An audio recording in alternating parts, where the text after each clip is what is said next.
Target prelims 2026 revision with MCQ series में एक बार फिर से आपका स्वागत है। जैसा कि आप जानते हैं कि आपकी प्रारंभिक परीक्षा के दृष्टिकोण से यह श्रृंखला हमने शुरू की है। इसके बाकी एपिसोड अभी तक अगर आप नहीं देख सके हैं तो जाइए प्लेलिस्ट में उसे भी देख लीजिए। आज के इस एपिसोड में हम बात करेंगे हिस्ट्री से रिलेटेड। ये 5वां एपिसोड है। बाकी एपिसोड भी आप देख सकते हैं। दूसरे सब्जेक्ट्स के एपिसोड भी आपके पड़े हुए हैं प्लेलिस्ट में, आप वहां से जाकर देख सकते हैं। आप जानते हैं कि हर एपिसोड में हम 10 प्रश्नों को लेकर आपके सामने आते हैं। तो आज हिस्ट्री में 10 प्रश्न कौन से हैं, चलिए इस 5वें एपिसोड की शुरुआत करते हैं पहले प्रश्न के साथ। पहला प्रश्न है 20 फरवरी 1947 की एटली की घोषणा। अब एटली की घोषणा से संबंधित है, इसके संदर्भ में निम्नलिखित कथनों पर विचार कीजिए। पहला है, इसमें भारतीयों को सत्ता हस्तांतरित करने की अंतिम तिथि 30 जून 1948 निर्धारित की गई। दूसरा है, इसमें घोषणा की गई कि सत्ता हस्तांतरण के साथ ही रियासतों के प्रति ब्रिटिश दायित्व समाप्त हो जाएंगे। और तीसरा है कि इसमें प्रस्ताव रखा गया कि यदि संविधान सभा सभी वर्गों का प्रतिनिधित्व करने में विफल रही तो सत्ता प्रांतीय सरकारों को सौंपी जा सकती है। अब ये 20 फरवरी 1947 दो तिथि तो आपको दिखाई दे रही है, और एटली की घोषणा देखिए, अगर बात करें तो 20 फरवरी 1947 को उस समय तत्कालीन जो ब्रिटिश प्रधानमंत्री थे, क्लेमेंट एटली उनका नाम था, उन्हीं के द्वारा ब्रिटिश हाउस ऑफ कॉमन्स जो था उसमें यह घोषणा की गई थी कि 30 जून 1948 तक, यानी कि ये वो डेट थी जिस डेट तक भारत से जो ब्रिटिश शासन है उसकी वापसी होगी। ये उसकी अंतिम सीमा थी 30 जून 1948। इसी को एटली की घोषणा भी कहा जाता है, जो 20 फरवरी 1947 को ब्रिटिश हाउस ऑफ कॉमन्स में की गई थी। अब इसमें यह कहा गया था कि जो रियासतों के प्रति ब्रिटिश शक्ति और दायित्व है, यानी कि रियासतों के प्रति, रियासतें किसके प्रति रिस्पॉन्सिबल थी?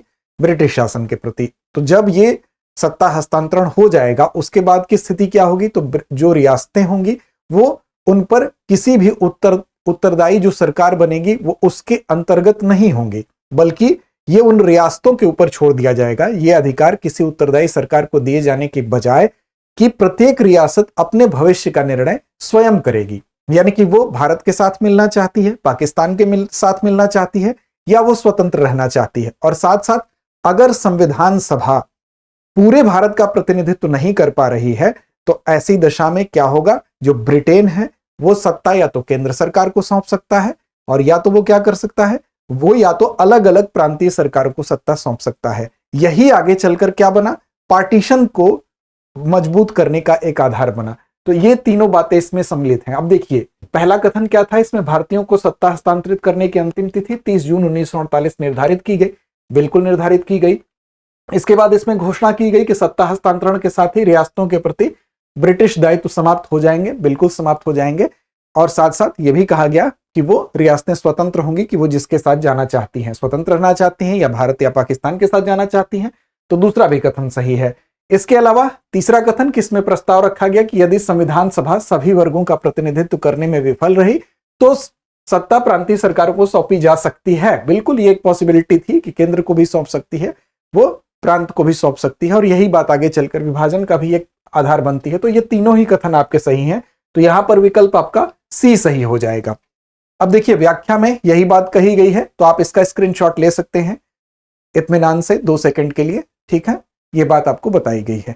आगे नेक्स्ट हमारा जो प्रश्न है वो ये है, वर्ष 1947 की माउंटबेटन योजना के संदर्भ में निम्नलिखित कथनों पर विचार कीजिए। अब माउंटबेटन योजना के विषय में आपको ध्यान देना है। यहां पर 4 कथन आपको दिख रहे हैं। पहला कथन है, इस योजना में भारत और पाकिस्तान नामक 2 अधिराज्यों यानी कि डोमिनियंस तथा 2 संविधान सभाओं के गठन का प्रावधान किया गया था। दूसरा है, इसमें उत्तर पश्चिमी सीमांत प्रांत और बंगाल के सिलहट जिले में, कौन कौन सा?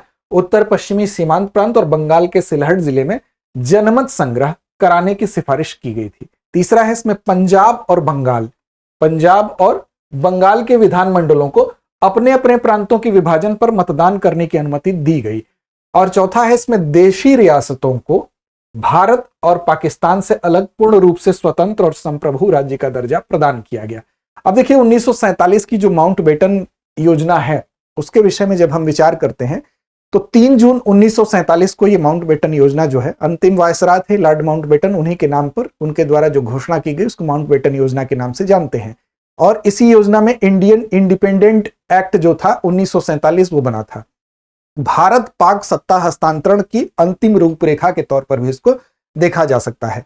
अब इसमें भारत और पाकिस्तान दो डोमिनियन बनेंगे, यह बात तो स्पष्ट थी। यह बात कहा गया कि दोनों की अपनी अपनी संविधान सभा होगी और उन अपनी अपनी संविधान सभा के माध्यम से ये अपना अपना संविधान बनाएंगे। इसके बाद यहां पर देखिए, इसमें उत्तर पश्चिमी सीमांत प्रांत और बंगाल के सिलहट जिले में जनमत संग्रह कराने की सिफारिश की गई। बिल्कुल ये भी की गई। तो पहला कथन था कि इस योजना में भारत और पाकिस्तान नामक दो डोमिनियन बनेंगे, तो ये सही है।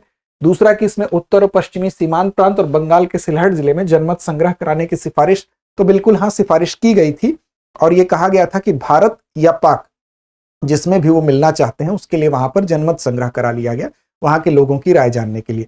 इसके अलावा पंजाब और बंगाल दोनों जगह पर देखिए तो मिश्रित आबादी वाली जनसंख्या थी, यानी कि हिंदू भी थे, मुस्लिम भी थे। अब जैसे पंजाब की बात कर लें तो वहां पर जो पश्चिमी हिस्सा था और पूर्वी हिस्सा था उसमें अलग अलग आबादी थी। इसी तरह से बंगाल का भी देखें आप, जो पश्चिम बंगाल था वहां पर हिंदू आबादी, पूर्वी बंगाल जो था वहां पर मुस्लिम आबादी। तो यहां पर इस मिश्रित आबादी वाले क्षेत्र में हिंदू बहुल और मुस्लिम बहुल दोनों क्षेत्र था।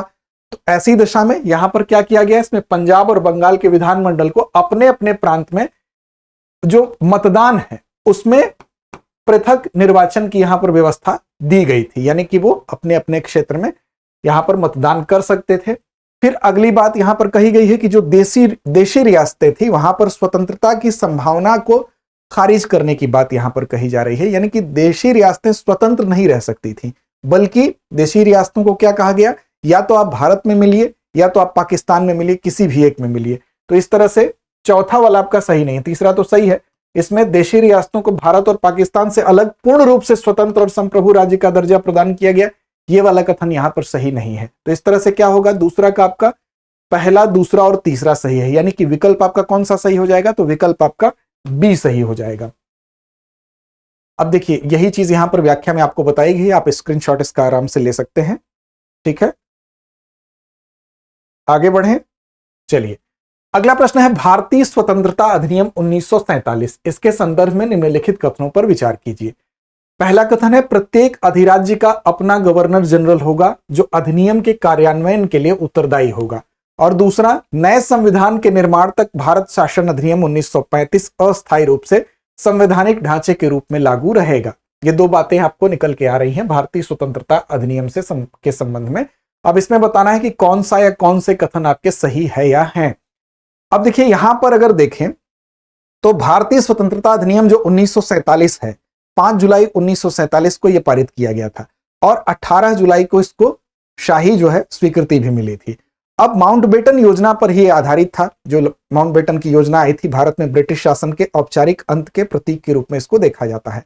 और ब्रिटिश शासन को दो डोमिनियन में बांटने की बात हो, चाहे ब्रिटिश शासन को यहां भारतीयों के हाथ में सत्ता को सौंपने के एक कानूनी आधार के तौर पर हम देखें तो इसको जाना जाता है, भारतीय स्वतंत्रता अधिनियम को जाना जाता है। 15 अगस्त 1947 से यह प्रभावी होना था।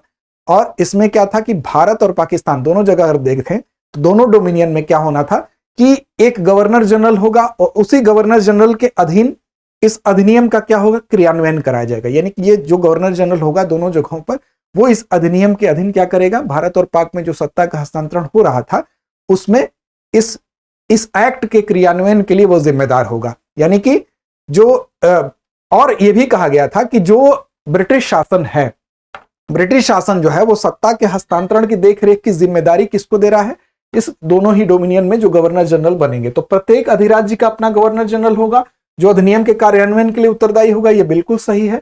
और यह भी कहा गया था कि जब तक जो नया संविधान है, नए संविधान निर्माण तक दोनों जगह अपनी अपनी संविधान सभा होगी, लेकिन जो संक्रमण काल होगा, यानी कि जब तक वो संविधान का निर्माण नहीं होगा, तो दोनों ही अपनी अपनी संविधान सभा के माध्यम से नए संविधान के तैयार किए जाने तक के बीच का जो समय होगा उसमें क्या कौन सा नियम काम करेगा, तो वहां पर 1935 का जो भारत शासन अधिनियम है वो उसके द्वारा ही व्यवस्था चलेगी। तो नए संविधान निर्माण तक भारत शासन अधिनियम 1935 क्या काम करेगा, अस्थायी रूप से संवैधानिक ढांचे के रूप में काम करेगा, वो लागू रहेगा। तो दूसरा भी आपका कथन सही है। तो यहां पर विकल्प क्या होगा, 1 और 2 दोनों सही है, यानी कि सी विकल्प आपका यहां पर सही हो जाएगा।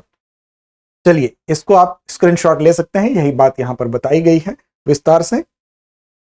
नेक्स्ट पेज का भी आप ले लीजिए स्क्रीनशॉट।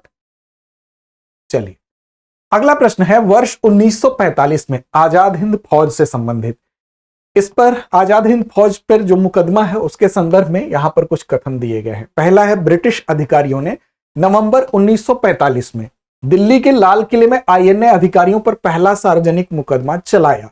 और दूसरा कथन है कि प्रेम कुमार सहगल, शाहनवाज खान और गुरुबख्श सिंह ढिल्लों का संयुक्त मुकदमा धार्मिक सीमाओं से परे भारतीयों की एकता का प्रतीक था। अब इस पर दोनों कथनों पर आपको विचार करके बताना है कि इनमें से कौन सा या कौन से सही है। तो देखिए, अगर इसमें देखें तो ये दोनों ही कथन सही हैं, यानी कि पहला और दूसरा दोनों ही सही हैं। विकल्प आपका यहां पर सी सही होगा। कैसे सही होगा? तो देखिए, जो वर्ल्ड वार था, द्वितीय विश्व युद्ध था, उसके बाद देखेंगे तो जो ब्रिटिशर्स ने आईएनए के सैकड़ों कैदियों पर क्या किया? सार्वजनिक मुकदमा चलाया। और यह सार्वजनिक मुकदमा चलाने का निर्णय लिया। इसकी शुरुआत कब से हुई? तो नवंबर 1945 से इसकी शुरुआत होती है दिल्ली के लाल किले मुकदमे से। तो दिल्ली के लाल किले से जो मुकदमा चलाया गया उसमें प्रेम कुमार सहगल, जो कि क्या थे? हिंदू धर्म से आते थे। शाहनवाज खान की बात करें तो वो मुस्लिम थे। वहीं पर गुरुबख्श सिंह ढिल्लों की बात करें तो वो सिख थे। और ये अलग अलग जो लोग थे, अलग अलग धर्म का, यहां पर अलग अलग धर्म से इनका संबंध था। तो ये जो संयुक्त मुकदमा चला, तो ये बात दर्शाता है कि सभी धर्मों के लोग मिलकर क्या कर रहे थे? औपनिवेशिक सत्ता के खिलाफ लड़ रहे थे। क्योंकि हर धर्म का एक व्यक्ति है जिसके ऊपर मुकदमा चला है। इसका मतलब हर धर्म का व्यक्ति औपनिवेशिक शासन के विरुद्ध जो है वो सक्रिय था, राष्ट्रवाद की भावना के लहर में सरोबार था। तो यहां पर आप देख सकते हैं, ये कहीं ना कहीं भारतीय धार्मिक सीमाओं से परे भारतीय एकता का प्रतीक भी था। और ब्रिटिश अधिकारियों ने नवंबर 1945 में दिल्ली के लाल किले में आईएनए पर पहला सार्वजनिक मुकदमा चलाया। यह कथन तो सही है ही। तो इसी लिहाज से आपके दोनों ही कथन सही हो जाते हैं, जो कि यहां पर आपका विकल्प सी है, इसलिए सी आपका सही विकल्प होगा। देखिए, यही बात यहां पर कही गई है कि द्वितीय विश्व युद्ध के बाद ब्रिटिशर्स ने सैकड़ों कैदियों पर सार्वजनिक मुकदमा चलाने का निर्णय लिया था, जिसकी शुरुआत नवंबर 1945 में दिल्ली के लाल किले से हुई थी। इसलिए कथन एक आपका सही था। अब इसमें सारे लोग अलग अलग कम्युनिटी से आ रहे थे, तो ये इस बात को डिनोट करता है। इसीलिए आपका दूसरा कथन भी सही है। अगला प्रश्न है, वर्ष 1946 के रॉयल इंडियन नेवी विद्रोह के संदर्भ में निम्नलिखित कथनों पर विचार कीजिए। पहला कथन क्या है? विद्रोह का तात्कालिक कारण एक नाविक की गिरफ्तारी थी, जिसने HMIS तलवार, जो कि उस पोत का नाम था, भारत छोड़ो लिखा। दूसरा है, विद्रोही नाविकों ने अपने जहाजों पर तिरंगा, अर्धचंद्र और हथौड़ा दराती वाले झंडे एक साथ फहराए। और तीसरा है, इस विद्रोह को भारतीय जनता या राजनेताओं का कोई समर्थन नहीं मिला और इसे ब्रिटिश सैनिकों ने शीघ्र ही दबा दिया। अब देखिए, 1946 का जो रॉयल इंडियन नेवी विद्रोह है, इसके विषय में यहां पर बात की जा रही है। इसके विषय में अगर हम बात करें तो हम कह सकते हैं कि जो 18 फरवरी 1946 को बॉम्बे में ब्रिटिश शासन के खिलाफ अंतिम बड़े सैन्य विद्रोह के रूप में, इसको अंतिम बड़े सैन्य विद्रोह में से एक इसको माना जाता है। और यहां पर जो सैनिक थे उनका विरोध का कारण कई था। उसमें खराब भोजन भी था, उसमें नस्ल भेद भी था, उसमें कम वेतन भी था और अपमानजनक व्यवहार भी था। और ये सारी चीजें इकट्ठा हो रही थी और एक औपनिवेशिक विरोध के लिए ये सारे लोग एकजुट हुए। और उसमें क्या हुआ? इस विद्रोह की शुरुआत कैसे हुई? तो HMIS तलवार नाम का जो पोत था वहां से बंबई में इसकी शुरुआत होती है और धीरे धीरे कई जहाज और बंदरगाहों तक ये फिर फैल जाता है। इसमें एक नाविक थे जिनका नाम था BC दत्त। तो BC दत्त की जब गिरफ्तारी होती है तो ये गिरफ्तारी सभी लोगों में, वहां पर अन्य जो पोत थे वहां पर क्या करती है? एक स्फूर्त, हम कह सकते हैं विद्रोह को स्फूर्त करने में वो योगदान देती है। अब यहां पर देखिए, खास बात ये दिखाई देती है कि जो तिरंगा है यानी कि राष्ट्रवाद का प्रतीक है, अर्धचंद्र जो है यानी कि एक हम कह सकते हैं कि सांप्रदायिक प्रतीक था, और साथ साथ हथौड़ा दराती वाला जो झंडा था यानी कि समाजवाद का प्रतीक। अब ये तीनों को एक साथ फहराया जाना क्या दर्शाता है? कि हम चाहे विचारों में भले ही अलग अलग हों, अलग अलग विचारधारा के वाहक हों, लेकिन औपनिवेशिक शक्ति के खिलाफ हम एकजुट हैं। तो जैसे अलग अलग कम्युनिटी ने आपको दिखाया इससे पहले के प्रश्न में, उस तरह यहां इस प्रश्न में आपको दिख रहा है कि अलग अलग विचारधारा के लोग, चाहे वो राष्ट्रवादी हो, चाहे वो सांप्रदायिक विचारधारा के लोग हों या समाजवादी विचारधारा के लोग हों, सभी के झंडे यहां पर लहराए गए। तो विद्रोह का तात्कालिक कारण एक नाविक की गिरफ्तारी थी। बिल्कुल, नाविक की गिरफ्तारी थी। BC दत्त की गिरफ्तारी के बाद ही यह हुआ, जिसने इस पर भारत छोड़ो लिखा था। तो ये वाला कथन तो सही है ही। विद्रोही नाविकों ने अपने जहाजों पर तिरंगा, अर्धचंद्र, हथौड़ा दराती वाले झंडे एक साथ फहराए, तो ये भी सही है। हालांकि जो तीसरा कथन आपको कहा जा रहा है, तो तीसरे कथन पर हम गौर करें कि इस विद्रोह को भारतीय जनता या राजनेताओं का कोई समर्थन नहीं मिला और ब्रिटिश सैनिकों ने शीघ्र ही दबा दिया, ये कथन आपका सही नहीं है। तो इस लिहाज से आपका जो पांचवें का विकल्प होगा उसमें विकल्प ए ही सही होगा। पहला और दूसरा सही है, ये गलत है, क्योंकि ये इसको आप देखेंगे तो समर्थन मिला और इसको शीघ्र नहीं दबाया जा सका। अन्य जगहों पर भी यह फैला। देखिए रॉयल इंडियन नेवी विद्रोह जो 18 फरवरी 1946, ये डेट भी याद रखेंगे, बॉम्बे में हुआ ये भी याद रखेंगे। और स्वतंत्रता से पहले साम्राज्यवाद विरोध प्रतिरोध की अंतिम प्रमुख अभिव्यक्तियों में से एक था। साथ साथ इस विद्रोह में क्या हुआ, भारतीय सैनिकों में जो असंतोष था, जिसके विभिन्न कारण आपको शुरू में ही बताए गए थे, उनकी वजह से ये सशस्त्र बल जो थे वो क्या किए, उनके बीच में असंतोष फैला, वो विद्रोह किए। विद्रोह की शुरुआत कब हुई, जब एक नाविक की गिरफ्तारी हुई, और गिरफ्तार किए गए नाविक का नाम आप बताइए, चलिए कमेंट करके, अभी आपको बताया गया है। फिर HMIS तलवार जो है उस पर भारत छोड़ो लिखा गया। इससे क्या हुआ, जो भी उनकी स्थिति परिस्थिति थी जिस कारण उनके मन में असंतोष था, उन सारे असंतोष की अभिव्यक्ति हुई और यहां पर उसके खिलाफ विरोध प्रदर्शन शुरू हो गया। इसलिए आपका पहला कथन सही था। अब दूसरा यह है कि विद्रोही नाविकों ने सभी झंडे फहराए जो अलग अलग विचारधारा को दर्शाते थे, इसलिए दूसरा कथन भी सही है। हालांकि यहां पर विद्रोह को व्यापक जन समर्थन प्राप्त हुआ था, जिसके कारण नागरिकों को भोजन, सहायता, ये सारी चीजें दी गई। राष्ट्रीय नेताओं में अगर बात करें तो सरदार वल्लभ भाई पटेल, मोहम्मद अली जिन्ना ने बाद में हस्तक्षेप भी किया ताकि विद्रोहियों को शांतिपूर्ण तरीके से आत्मसमर्पण करने के लिए मनाया जा सके, इसलिए कथन 3 आपका सही नहीं था। अगला है मॉर्ले मिंटो सुधार। 1909 के तहत वायसराय की कार्यकारिणी परिषद में नियुक्त होने वाले पहले भारतीय कौन थे? तो देखिए यहां पर अगर बात करें मॉर्ले मिंटो सुधार में पहले भारतीय, तो विकल्प है सत्येंद्र प्रसन्न सिन्हा, दादा भाई नौरोजी, गोपाल कृष्ण गोखले और रास बिहारी घोष। तो यहां पर सही जवाब क्या है, आप सभी जानते भी होंगे, इसका सही जवाब आपका विकल्प ए होगा। देखिए अगर हम बात करें 1950 में क्या हुआ, 1950 में बंगाल विभाजन हुआ और बंगाल विभाजन के बाद स्वदेशी मूवमेंट चला, और इस समय स्वदेशी मूवमेंट के परिणाम स्वरूप जो राष्ट्रवाद की फीलिंग थी, राष्ट्रवाद की भावना थी, उसमें तेजी देखी गई। और इस तेजी को दबाने के लिए अब अंग्रेज जो है वो थोड़े चिंतित हुए कि इसको कैसे दबाया जाए, तो भारतीयों के लिए संतुष्ट करने के लिए कुछ चाहिए। तो इन्होंने क्या किया, लॉर्ड मार्ले जो उस समय भारत सचिव था और उसके बाद लॉर्ड मिंटो जो वायसराय था, उसने SP सिन्हा को क्या किया, उन्होंने कहा कि चलिए आपको हम शामिल करते हैं वायसराय की एग्जीक्यूटिव काउंसिल में। एग्जीक्यूटिव काउंसिल ठीक उसी तरह थी, समझिए जैसे कि कैबिनेट होती है। तो उस समय जो गवर्नर जनरल की कैबिनेट थी उस टाइप से यह था, और उसमें शामिल कर लिया गया SP सिन्हा को। कार्यकारी परिषद में शामिल होने वाले ये पहले व्यक्ति बने थे जो भारतीय थे। इसका मतलब क्या हुआ, इसका मतलब एक संदेश देने की कोशिश की गई कि जो कार्यकारिणी परिषद, मतलब उस समय के कैबिनेट में गवर्नर जनरल की कार्यकारी परिषद, एग्जीक्यूटिव काउंसिल, उस समय के कैबिनेट मिनिस्टर टाइप मामला था, तो उसमें भारतीयों का प्रतिनिधित्व, मतलब भारतीय भी उच्च पदों पर जा सकते हैं, एक प्रकार का संदेश देने की कोशिश की गई थी, झुंझुना हम कह सकते हैं, देने की कोशिश की गई थी। तो यहां पर ए विकल्प आपका सही होगा। यही बात यहां पर बताई गई है कि स्वदेशी आंदोलन हुआ, फिर सूरत विभाजन हुआ, तो राष्ट्रवाद की भावना बढ़ रही थी। उसके बाद क्या हुआ, सीमित संवैधानिक रियायतें देने की कोशिश की गई 1909 के मार्ले मिंटो अधिनियम के माध्यम से। तो उदारवादी नेताओं को शांत करने का एक प्रयास था, यह बताने की कोशिश थी कि हम क्या कर रहे हैं, भारतीयों को उच्च प्रशासनिक परिषद में शामिल कर रहे हैं। और इसी के तहत बंगाल के प्रसिद्ध वकील थे सत्येंद्र प्रसाद सिन्हा, उनको 1909 में वायसराय की कार्यकारी जो परिषद है उसमें पहले भारतीय सदस्य के रूप में नियुक्त किया गया। फिर उनकी नियुक्ति एक प्रतीकात्मक उपलब्धि थी, वही बात जो आपको बताई गई थी, जिसमें कि शिक्षित भारतीयों के क्रमिक रूप से शामिल होने को यह दर्शाता है। अब ये यहां पर यह भी है, वास्तविक निर्णय लेने की शक्ति ब्रिटिशर्स के हाथ में थी, लेकिन फिर भी सिन्हा का प्रवेश यह माना गया कि भारतीय भी संवैधानिक विकास में एक महत्वपूर्ण भूमिका निभा रहे हैं, तो एक मैसेज देने की कोशिश की गई। तो विकल्प ए आपका सही होगा। अगला प्रश्न गदर आंदोलन से है, 1913 से 15 के संदर्भ में। अब इन कथन पर आपको विचार करना है। गदर आंदोलन के संबंध में क्या प्रश्न है, तो पहला कथन है कि गदर पार्टी की स्थापना संयुक्त राज्य अमेरिका में हुई थी और इसका मुख्यालय सैन फ्रांसिस्को में था। और दूसरा कथन है इसका उद्देश्य प्रथम विश्व युद्ध के दौरान विदेशों में भारतीय सैनिकों को ब्रिटिश शासन के विरुद्ध विद्रोह के लिए उत्प्रेरित करना था। देखिए यहां पर अगर गदर आंदोलन की बात करें तो ये दोनों ही कथन आपके सही हैं, क्योंकि गदर पार्टी की स्थापना संयुक्त राज्य अमेरिका में बिल्कुल हुई थी और सशस्त्र संघर्ष के माध्यम से, इसका उद्देश्य ही था कि गदर आंदोलन का उद्देश्य ही था कि सशस्त्र संघर्ष के माध्यम से क्या करना है, प्रवासी भारतीयों को संगठित करना है और सशस्त्र संघर्ष के माध्यम से औपनिवेशिक शक्ति का विरोध करना है।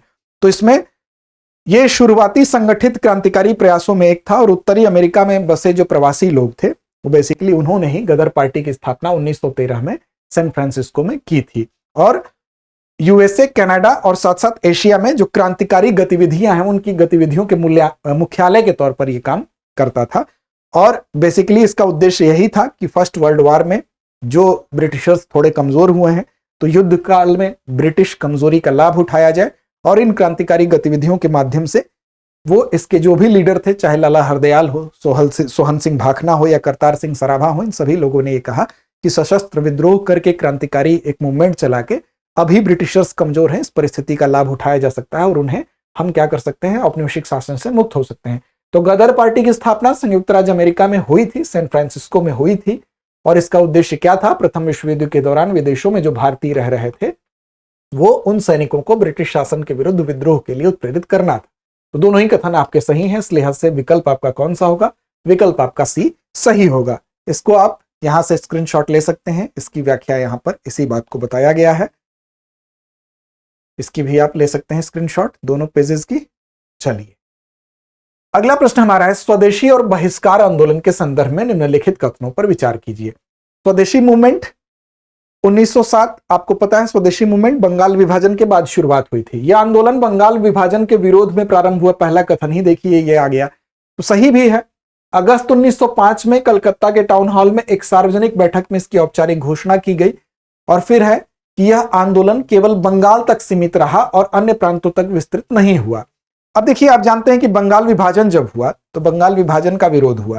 क्यों विरोध हुआ? क्योंकि बंगाल विभाजन जिस आधार पर किया गया था, हिंदू और मुस्लिम के बीच में खाई बढ़ाने का काम कर रहा था, तो हिंदू मुस्लिम विभाजन का प्रयास जानबूझ के किया गया था, क्योंकि बंगाल उस समय किसी भी मूवमेंट का सेंटर हुआ करता था। तो ये था ब्रिटिशर्स का, इस सेंटर को ही तोड़ दो, इस सेंटर को तोड़ने का सबसे अच्छा जो माध्यम है वो क्या है, सांप्रदायिक विभाजन कर दो। तो सांप्रदायिक आधार पर विभाजन करना बंगाल का, बंगाली जो वहां से औपनिवेशिक शासन के खिलाफ उठने वाली जो आवाज थी उसको करने के लिए डिवाइड एंड रूल की पॉलिसी यहां पर अपनाई गई। तो यहां पर बंगाल विभाजन किया गया। अब उसी के परिणाम स्वरूप भारतीयों ने क्या किया, स्वदेशी मूवमेंट शुरू किया, और उसमें औपचारिक घोषणा इसकी कब हुई, तो 7 अगस्त 1905 को कलकत्ता के टाउन हॉल में एक जनसभा हुई थी, और वहीं पर उसी जनसभा में बहिष्कार का प्रस्ताव पारित किया गया, और यह कहा गया कि स्वदेशी सामानों को अपनाओ और विदेशी सामान जो भी उसका बहिष्कार करो। इसके अलावा इसमें अन्य भी चीजें थी। इसमें लाल बालपाल की बात अगर हम करें तो लाला लाजपत राय, बाल गंगाधर तिलक थे, इसके अलावा चिदम्बरम पिल्लई थे। इनके प्रयासों से क्या हुआ, पंजाब, महाराष्ट्र, मद्रास प्रेसिडेंसी तक ये जो है विस्तृत हुआ। तो यहां पर ऊपर के दो कथन आपके सही हैं। यह आंदोलन बंगाल विभाजन के विरोध में शुरू हुआ था।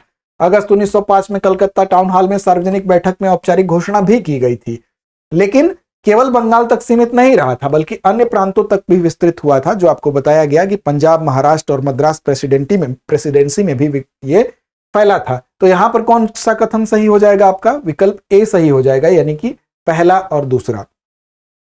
यहां पर आप स्क्रीनशॉट ले सकते हैं, यही बात कही गई है, सेम चीज, ठीक है। और स्क्रीनशॉट लेना हो तो आप पॉज करके ले सकते हैं। कुछ बच्चों ने ये कहा कि बहुत कम समय तक सर स्क्रीन पे रहता है, तो भाई उसको स्टॉप कर लीजिए, स्क्रीनशॉट आप इजीली ले सकते हैं। चलिए अगला प्रश्न है, स्वदेशी आंदोलन के दौरान चरमपंथी नेतृत्व के संदर्भ में निम्नलिखित कथनों पर विचार कीजिए। पहला है, चरमपंथियों ने सरकारी संस्थाओं के बहिष्कार और निष्क्रिय प्रतिरोध की वकालत की। दूसरा है, उनका मानना था कि ब्रिटेन के साथ राजनीतिक संबंधों से भारत का विकास सुनिश्चित होगा। और तीसरा है, उन्होंने पूर्ण स्वतंत्रता के लक्ष्य को भारतीय राजनीति में केंद्रीय स्थान दिया। अब देखिए, स्वदेशी आंदोलन के दौरान आप जानते हैं कि जब स्वदेशी मूवमेंट शुरू हुआ था तो उस समय दो तरह की विचारधाराएं देखने को मिली थी। एक नरमपंथी विचारधारा थी, एक गरमपंथी विचारधारा थी, जो एक्सट्रीमिस्ट थे। नरमपंथी विचारधारा का सिद्धांत क्या था, तो उनका सिद्धांत था प्रार्थना, याचना, प्रदर्शन का सिद्धांत था, जबकि गरमपंथी जो थे उनका सिद्धांत थोड़ा सा अलग था। अब गरमपंथियों की अगर बात करें तो वो कहते थे बायकॉट करो, पूरी तरह से बहिष्कार करो, चाहे वो कपड़ा हो, चाहे वो स्कूल हो, चाहे वो उपाधियां हो, चाहे वो इनका किसी भी तरह के इनके संस्थान हो। इसके अलावा जो पैसिव रेजिस्टेंस का एक सिद्धांत था, पैसिव रेजिस्टेंस यानी कि निष्क्रिय प्रतिरोध। निष्क्रिय प्रतिरोध का मतलब यह हुआ कि भले ही हिंसात्मक रूप से उस चीज के खिलाफ तुम प्रदर्शन मत करो, लेकिन उसकी अवज्ञा कर दो, उसको मानो ही मत। इसको निष्क्रिय प्रतिरोध कहा गया, पैसिव रेजिस्टेंस कहा गया। जैसे कि टैक्स कोई लगा रहा है, ब्रिटिश गवर्नमेंट लगा रही है तो टैक्स मत दो। इसके अलावा आप अवज्ञा करो, संस्थानों से दूरी बना लो, स्वदेशी को ज्यादा से ज्यादा बढ़ावा दो। अब देखो, यहां पर पहला जो आपका कथन है कि चरमपंथियों ने सरकारी संस्थाओं के बहिष्कार और निष्क्रिय प्रतिरोध यानी कि पैसिव रेजिस्टेंस की वकालत की, तो बिल्कुल ये सही है। और उनका मानना था कि ब्रिटेन के साथ राजनीतिक संबंधों से भारत का विकास सुनिश्चित होगा। तो भाई ब्रिटेन के साथ राजनीतिक संबंध से भारत का विकास सुनिश्चित नहीं होगा, यहां लिखा है, इस वजह से यह गलत है।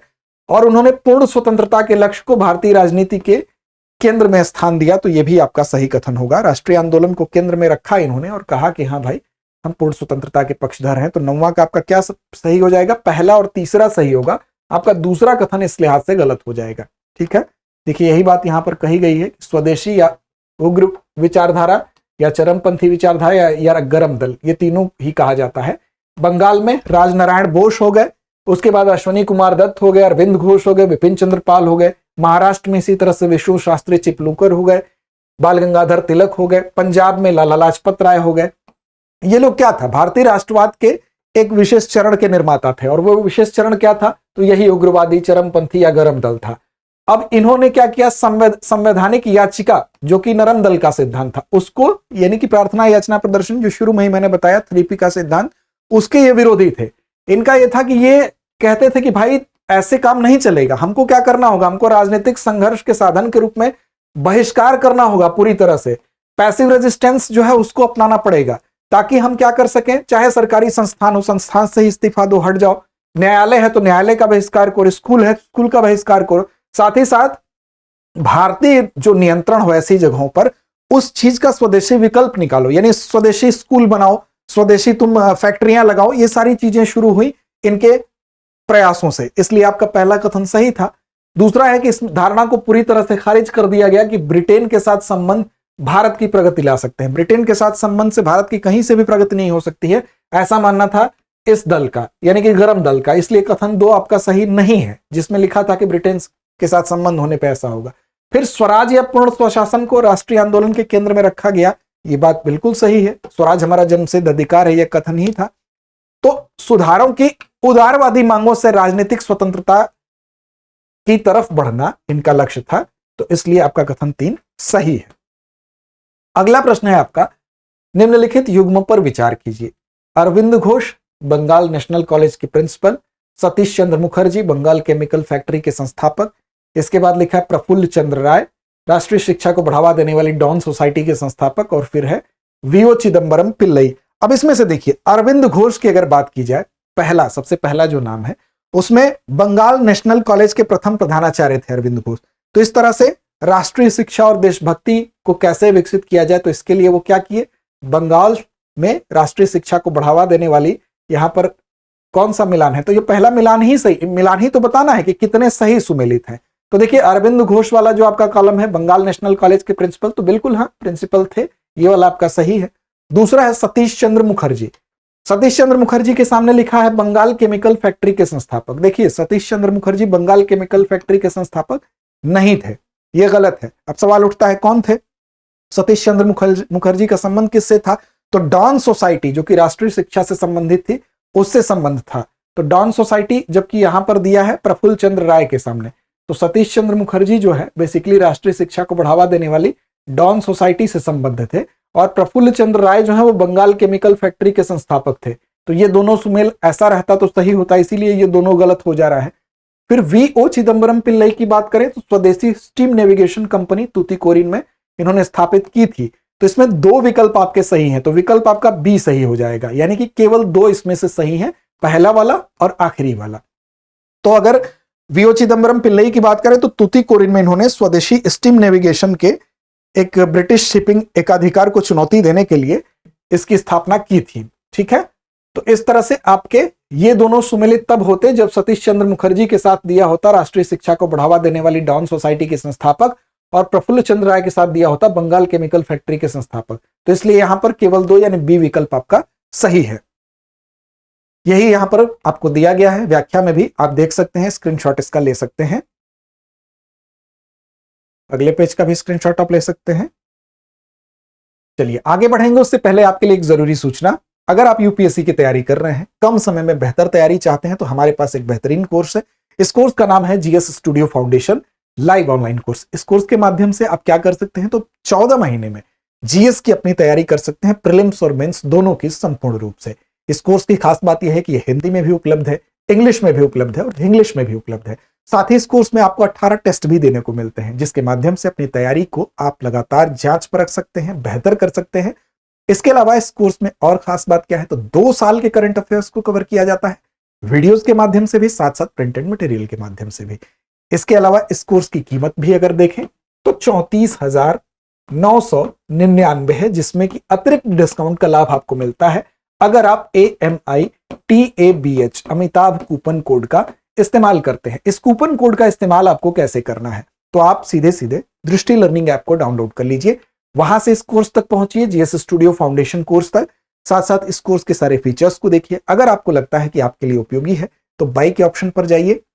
बाय के ऑप्शन पर जाएंगे तो वहां पर आपको कूपन कोड अप्लाई करने के लिए मिलेगा। अमिताभ कूपन कोड जैसे ही अप्लाई करते हैं आपको अतिरिक्त डिस्काउंट का लाभ भी मिलता है। इसके अलावा आपको डिस्क्रिप्शन में लिंक भी मिलेगा, उस लिंक के माध्यम से आप डायरेक्ट भी इस कोर्स तक पहुंच सकते हैं। फिर भी आपके मन में कोई दुविधा है तो हमारा नंबर 8750187501 है, इस पर आप कॉल करिए, हमारी टीम आपसे संपर्क करेगी। अंत में एक अभ्यास प्रश्न की जिम्मेदारी आप पर छोड़ते हैं कि आप अपने उत्तर के माध्यम से परखिए कि आपकी तैयारी कहां पर है। चलिए, प्रश्न आपके लिए है कि लेपाक्षी और हम्पी जैसे मंदिरों में देखे जाने वाले विजयनगर भित्ति चित्र की प्रमुख विशेषताएं हैं। विकल्प ए क्या है, उत्कृष्ट लघु शैली के ब्रश वर्क एवं सजावटी अलंकरणों का प्रयोग करते हुए शाही आकृतियों का विस्तृत चित्रण। विकल्प बी, व्यापक काइरोस्कोरो और परिप्रेक्ष्य के साथ आकृतियों का प्राकृतिक चित्रण। विकल्प सी है, फारसी कला से प्रेरित सजावटी पुष्प रूपांकन एवं दोहरावदार ज्यामितीय किनारे। विकल्प डी है, रेखीय लय शैलीबद्ध मानव आकृतियां या सीधी रेखाओं वाले पैनलों में कथात्मक रचनाएं। तो इस प्रश्न का जवाब कमेंट बॉक्स में दीजिए। अपने लक्ष्य की ओर बढ़ते रहिए। बाकी एपिसोड अगर अभी तक आपने नहीं देखे हैं तो प्लेलिस्ट में जाकर देख लीजिए। डरते रहिए, अपने लक्ष्य की ओर बढ़ते रहिए। अब एग्जाम की तैयारी को और बेहतर करने के लिए हमारे चैनल को लाइक, शेयर और सब्सक्राइब करना ना भूलें।